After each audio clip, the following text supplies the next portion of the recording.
Hello class 10th, I am Ashok, your English teacher here, present with a new video for you.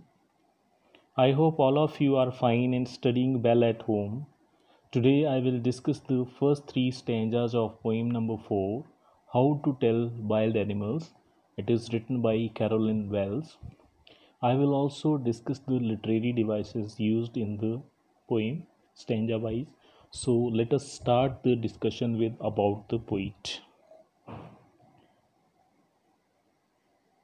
Carolyn Wells was born in 1862 and was died in 1942. She was an American writer who was famous for books based on mystery. Her famous works are At the Sign of Sphinx, which was published in 1896, The Jingle Book, which was published in 1899, and The Story of Betty, 1899, etc. So Carolyn Wells was a mystery writer, you can say. Now see the introduction of the poem. In the poem, the poet has explained the characteristics of various wild animals in a very funny way. She has used language in a way that it generates humor. She is introducing the reader to various kinds of wild animals like Asian lion, Bengal tiger, bear, etc., explaining each of the animals in a very humorous way. Now let us see what is in the stanza number 1 of the poem. Stanza 1. If ever you should go by chance to jungles in the east, and if there should to you advance a large and tawny beast, if he roars at you as you are dying, you will know it is the Asian lion. Tawny means yellowish brown color. Dying means dying. G is missing here, and it is done by the poet under poetic license to make rhyme with line. Now we will see what poet wants to tell in the first stanza.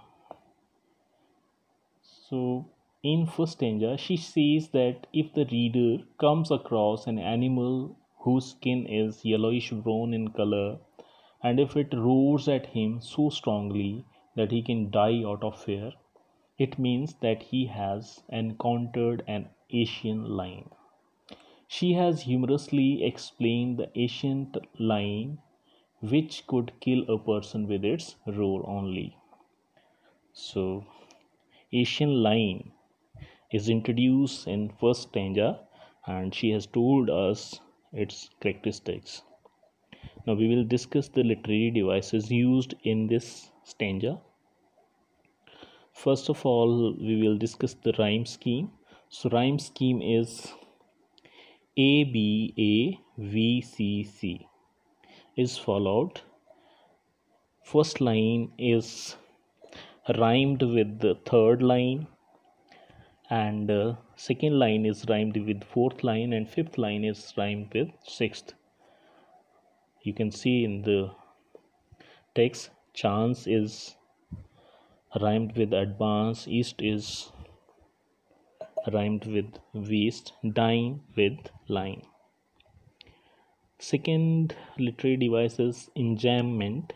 Enjambment means continuation of a sentence to the next line, and if there tawny waste. So in these lines, where one line ends, the second line starts without any sign. So that is called enjambment. Then next one is inversion. Inversion means change in the format of a sentence. If there should to you advance in this sentence is changed in between. So here it is inversion. Then next is assonance.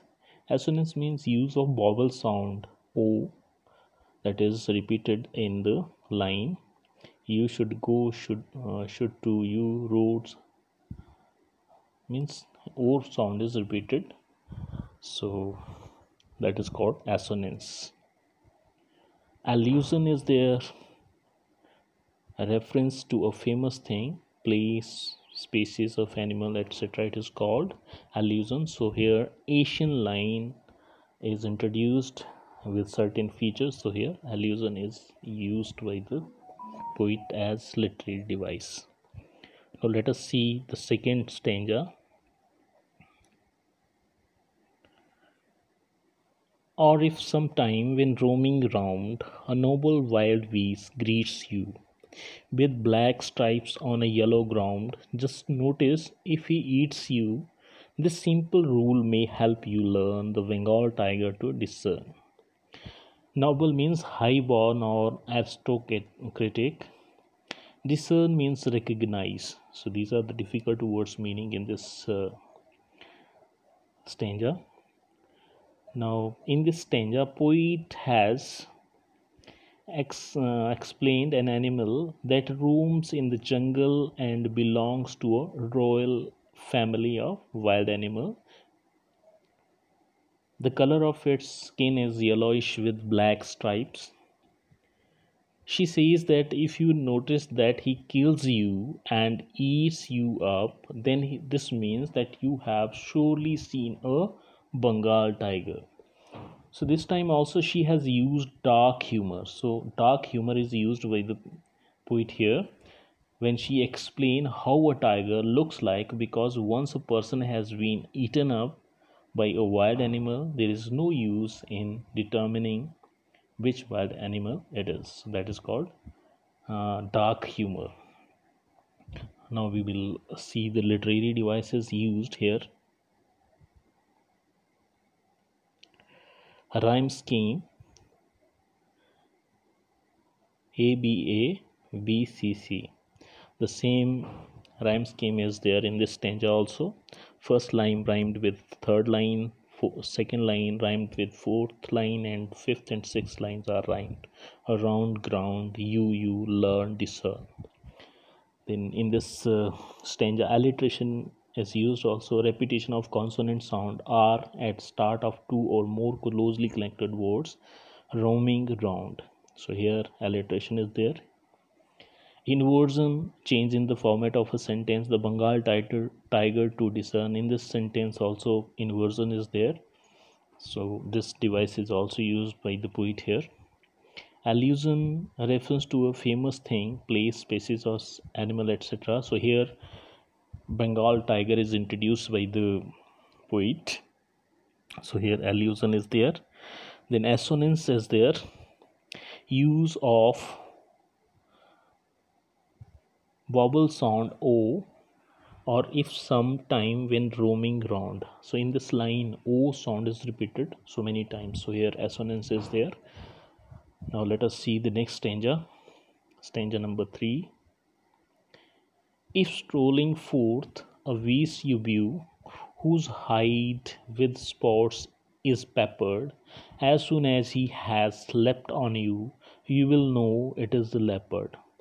It will do no good to roar with pain, he will only leap and leap again. Tabil means it will, and meanings are given there. Strolling means barking casually, forth means forward, hide means skin of animal, peppered means the spots, leapt means jump towards someone. Now we will see what was there in this stanza.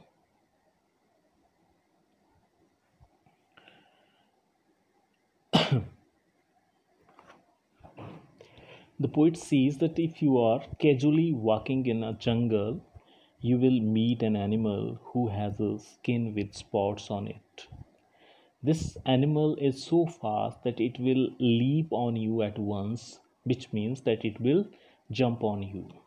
This jumping is an indication that it is none other than the leopard. Moreover, she adds that if you will cry out in pain, it is not going to be of any use, as it will keep on jumping on you. So in this stanza, the poet has explained the characteristics of a leopard. Now we will see the literary devices used in this stanza. So rhyme scheme is the same in this stanza also. A B C C. First and third lines are rhymed, second and fourth lines are rhymed, and fifth and sixth line are rhymed. Bew, you, peppered, leopard, pain, again. These are the words which are rhymed. Alliteration. Use of consonant sound H in the beginning of two words he has. So alliteration is there also. Poetic license is used here by the poet also. A liberty to the poet to change the spellings in order to create rhyme or rhythm in a poem. So use of leapt instead of leapt. Then repetition is there also. Use of lap word in the last line, so it is repeated. Assonance is also a device used by the poet here. Use of vowel sound O, strolling forth you whose spot do no good to row. So O sound is repeated here in this line, so there's assonance. Then consonance is used. Use of I sound, he will only lap. So L sound is repeated here, it is called consonance. Now see, this is your homework. Today we will just discuss only 3 stanzas. So this is the homework. Note down the difficult words meaning in your notebooks and note down the literary devices used in the first 3 stanzas. Thanks all for